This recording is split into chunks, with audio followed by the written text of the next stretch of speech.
رسول الكريم قال الله تبارك وتعالى في كلامه المجيد أعوذ بالله من الشيطان الرجيم بسم الله الرحمن الرحيم لولا إذ سمعتموه قلتم ما يكون لنا أن نتكلم بهذا سبحانك هذا بهتان عظيم صدق الله العلي العظيم.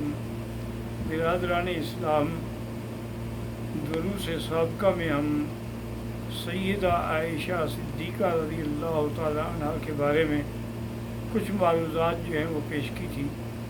آج بھی انشاءاللہ اس کی تکمیل کریں گے، لیکن اس سے پہلے کچھ دوستوں نے یہ تقاضا کیا ہے کہ ہم انہیں صدقۃ الفطر کے بارے میں بتا دیں. تو اصل میں رمضان المبارک کا سارا مہینہ ہی نعمت عظمیٰ ہے کہ ایک تو سیام ہے، روزہ ہے، پھر قیام لیل ہے، لیلۃ القدر کی عظمت ہے، 1000 مہینے کے برابر ہے، اس کے بعد پھر اعتکاف ہے، اور ان تمام چیزوں کے بعد صدقہ فطر ہے. صدقہ فطر ہر اس آدمی کے ذمہ ہے جس کے پاس سونا چاندی پیسہ ملا کے 52.5 تولے چاندی کی قیمت بنتی ہو. اس کے زیادہ جتنا ہو، یعنی کم از کم اتنا بنتی ہو، تو وہ صاحب نصاب کہلاتا ہے، اور اس پر صدقہ فطر ادا کرنا ضروری ہے.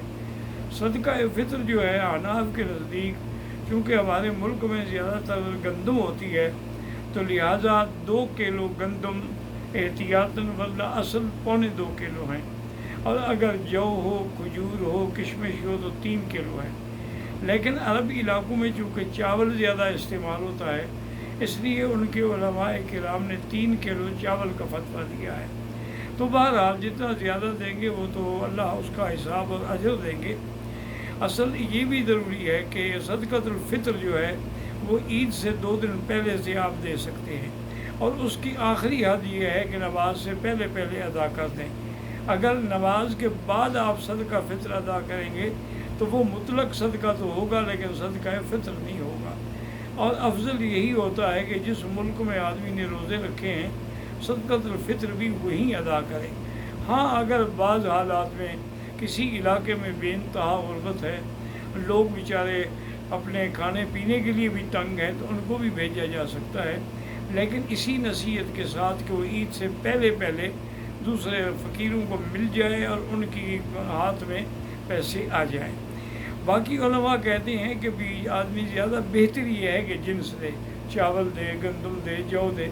صرف امام ابو حنیفہ رحمۃ اللہ علیہ اجازت دیتے ہیں کہ اگر اس کی قیمت ادا کر دے تب بھی ادا ہو جائے گا، چونکہ حدیث میں لفظ ہے جو چیز فقیروں کے لیے انفع ہو. تو آج کل فقیر کو اگر ہم گندم ہی دیتے چلے گئے، اس کے پاس 50 کلو گندم ہوگی، وہ بیچارہ کیا کرے گا؟ وہ جا کے ٹکے کے بھاؤ بیچ دے گا، نقصان بھی اٹھائے گا. اس لیے اگر اس کو پیسے دے دیے گئے یا ایک آدمی کو تاخیر ہو گئی، اب وہ نماز پڑھنے کے لیے جا رہا ہے، تو اب وہ گندم اٹھا کے تو نہیں پھر سکتا. اس لیے اگر راستے میں چلتے چلتے بھی فقیروں کو اس نے نماز سے پہلے صدقہ دے دیا تو صدقہ فطر جو ہے وہ ادا ہو جائے گا. اللہ تبارک و تعالی ہر مسلمان کو صدقہ فطر ادا کرنے کی توفیق عطا فرمائے. سیدہ عائشہ صدیقہ رضی اللہ تعالی عنہ کے بے انتہا کمالات ہیں. سب سے پہلے احادیث مبارک میں ہے کہ حضور ایک سفر میں تھے، اتفاق سے بی بی عائشہ کے گلے میں جو ہار تھا وہ انہوں نے بی بی اسما سے مانگ کے پہنا تھا، لیکن اس کی رسی ٹوٹ گئی، دھاگا ٹوٹ گیا تو وہ گر گیا. اس کے بعد بی بی صاحبہ نے تلاش کرنے کے لیے کہا. صحابہ نے بڑی کوشش کی لیکن وہ ہار نہ ملا، اور نماز کا وقت قریب آ گیا. اب پانی بھی نہیں ہے کہ وضو کر کے نماز ادا کر سکیں، تو لوگوں نے حضرت صدیق رضی اللہ عنہ کو آ کے شکایت کی کہ دیکھیں بی بی عائشہ نے اپنے ہار کے لیے حضور کو روک دیا ہے اور ہم سارے قافلے بغیر نماز کے لیے بیٹھے ہوئے ہیں. حضرت صدیق غصے میں آئے تو دیکھا کہ حضور صلی اللہ علیہ وسلم بی بی عائشہ کی گود میں سر رکھے ہوئے بالکل نیند میں ہیں. تو حضرت صدیق نے غصے میں آ کر بی بی عائشہ کو پشت میں بھی اور ان کے پسلیوں میں بھی زور سے گھونسا مارا. بی بی عائشہ فرماتی ہیں کہ مجھے بڑی تکلیف ہوئی، لیکن میں نے برداشت کیا کہ حضور کی نیند میں خلل نہ آ جائے. اور اس کے بعد حضرت صدیق نے فرمایا، عائشہ ابست رسول اللہ صلی اللہ علیہ وسلم، تو اپنے حضور کو روک کر سب کی نمازوں کی مشکل پیدا کر دی ہے. ابھی یہ باتیں چل رہی تھیں کہ اللہ تعالیٰ نے جبریل علیہ السلام کو بھیجا کہ مجھے سیدہ عائشہ کے بارے میں، چاہے اس کا باپ بھی اس کو مارے وہ گوارا نہیں ہے، لہذا ہم اپنی شریعت کے احکام میں نرمی کرتے ہیں کہ فَإِن لَّمْ تَجِدُوا مَاءً فَتَيَمَّمُوا صَعِيدًا طَيِّبًا، اگر پانی نہ ہو تو تیمم کر کے بھی نماز پڑھ سکتے ہو، حتیٰ کہ اگر کسی کو غسل کی ضرورت ہے لیکن پانی نہیں تو تیمم کر کے بھی نماز پڑھ سکتے ہیں۔ جب تیمم کا حکم آیا، تمام صحابہ مبارک دے رہے ہیں کہ یا آل ابی بکر، یہ تمہاری کوئی پہلی برکت نہیں ہے، کئی برکات ہیں، لیکن اس سے تو قیامت تک امت کے لیے ایک راحت ملی ہے، اور اس کا سبب جو ہے وہ بی بی عائشہ صدیقہ رضی اللہ عنہا۔ اور اب بی بی صاحبہ فرماتی ہیں کہ جب ہم نے اونٹ کو اٹھایا تو اللہ کی شان یہ ہے کہ وہ ہار اونٹ کے نیچے پڑا ہوا تھا، تو ہار بھی مل گیا، لیکن اللہ نے تیمم کا حکم بھی جاری فرما دیا۔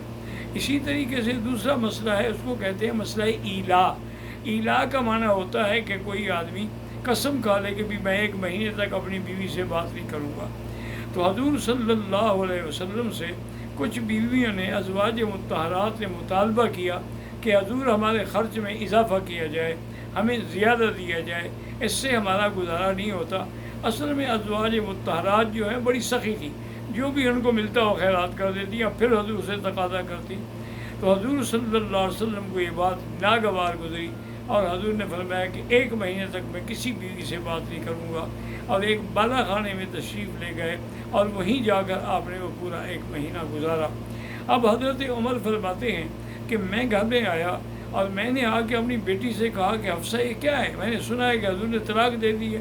انہوں نے کہا عمر تم کیوں جھگڑتے ہو، یہ خامند اور بیوی کا معاملہ ہے، تم درمیان میں کیوں دخل دیتے ہو؟ حضور نے ہمیں طلاق نہیں دی ہے بلکہ نہ بولنے کی قسم کھائی ہے۔ حضرت عمر فرماتے ہیں کہ میں آیا، میں بالا خانے کے نیچے کھڑے ہو کے میں نے خادم سے کہا کہ اجازت مانگو، لیکن حضور نے اجازت نہیں دی۔ دوبارہ میں نے اذن مانگا، حضور نے اجازت نہیں دی۔ تیسری دفعہ میں نے زور سے آواز کے ساتھ اذن مانگا، حضور پاک میری آواز سن کے پہچان گئے اور فرمایا کہ عمر کو اوپر آنے دو۔ حضرت عمر فرماتے ہیں کہ جب میں آپ کے بالا خانے میں پہنچا تو میں نے دیکھا کہ اللہ کا نبی ایک عام چٹائی پہ لیٹا ہوا ہے، اور گھر کے اندر کیا ہے ایک مشکیزہ رکھا ہوا ہے، اور کوئی جائیداد ہی نہیں ہے۔ تو میرے آنسو نکل آئے۔ میں نے کہا یا رسول اللہ، کیسر و کسریٰ کی طاقت کو اور دولت کو دیکھیں، اور آپ تو دین و دنیا کے بادشاہ ہیں، لیکن آپ کا یہ عالم ہے۔ آپ نے فرمایا ما ترضیٰ یا عمر، کیا عمر تم اس بات پہ راضی نہیں ہو؟ لہم الدنیا ولنا الآخرہ، ان کو دنیا کی نعمتیں ملیں اور ہمیں آخرت کی نعمت ملے۔ اور اس کے بعد حضرت عمر رضی اللہ تعالیٰ کہتے ہیں کہ میں نے دیکھا کہ حضور چونکہ بڑے اداس ہیں، میں نے کہا کوئی ایسی بات کروں جس سے حضور خوش ہو جائے۔ میں نے کہا یا رسول اللہ، عورتوں کو تو آپ نے سر پہ چڑھا دیا ہے نا، ورنہ ہم قریش کو بالکل لکڑی کی طرح سیدھا کر کے رکھتے تھے، آپ نے ان کو اتنا ہمارے سروں میں بٹھا دیا ہے کہ اب ہر بات کا مقابلہ کرتی ہیں اور جواب دیتی ہیں۔ حضور صلی اللہ علیہ وسلم مسکرا اٹھے۔ میں نے کہا حل طلقت یا رسول اللہ، کیا آپ نے اپنی بیویوں کو طلاق دی؟ میں نے ما طلق، تو میں نے تو کوئی طلاق نہیں دی، میں نے تو قسم کھائی تھی کہ 1 مہینہ نہیں بولوں گا، یہ طلاق نہیں، یہ ایلا ہے۔ تو حضرت عمر کہتے ہیں میں خوش ہو گیا، اور میں نے خوش ہو کے نعرہ بلند کیا اللہ اکبر کا، تاکہ صحابہ جو مسجد نبی میں بیٹھے ہوئے رو رہے تھے کہ ہمارے ماؤں کو طلاق ہو گئی ہے، وہ بھی خوش ہو جائیں۔ تو حضور صلی اللہ علیہ وسلم ٹھیک 29 دن کے بعد آپ تشریف لے آئے، اور سب سے پہلے بی بی عائشہ کے گھر میں آئے، اور اللہ نے یہ قرآن نازل فرمایا کہ یا ایھا النبی قل لازواجک ان کنتن تردن الحیاۃ الدنیا وزینتها فتعالین امتعکن واسرحکن سراحا جمیلا وَإِن كُنتُنَّ تُرِدْنَ اللَّهَ وَرَسُولَهُ وَالدَّارَ الْآخِرَةَ فَإِنَّ اللَّهَ أَعَدَّ لِلْمُحْسَنَاتِ مِنكُنَّ أَجْرًا عَظِيمًا۔ حضور بی بی عائشہ کہتی ہے یا رسول اللہ، میں تو انگلیوں پہ گن رہی ہوں، آج تو 29 کا دن ہے، آپ نے تو پورے مہینے کی قسم کھائی تھی۔ آپ نے فرمایا عائشہ، مہینہ کبھی 29 کا ہوتا ہے اور کبھی 30 کا ہوتا ہے، تو یہ مہینہ 29 کا ہے، میں نے اپنی قسم پوری کی ہے۔ اللہ نے یہ حکم دیا ہے کہ اگر تم چاہتے ہو طلاق لینا تو آئیں، میں خوشی سے تم لوگوں کو طلاق دینے کے لیے تیار ہوں۔ اگر تمہیں اللہ اور رسول اور قیامت چاہیے تو پھر اسی طرح صبر و شکر کر کے گزارا کرنا پڑے گا، قیامت میں اللہ تمہارے لیے بہت بڑی مغفرت اور اجر عظیم عطا فرمائیں گے۔ فرمایا عائشہ جلدی نہ کرنا جواب دینے میں،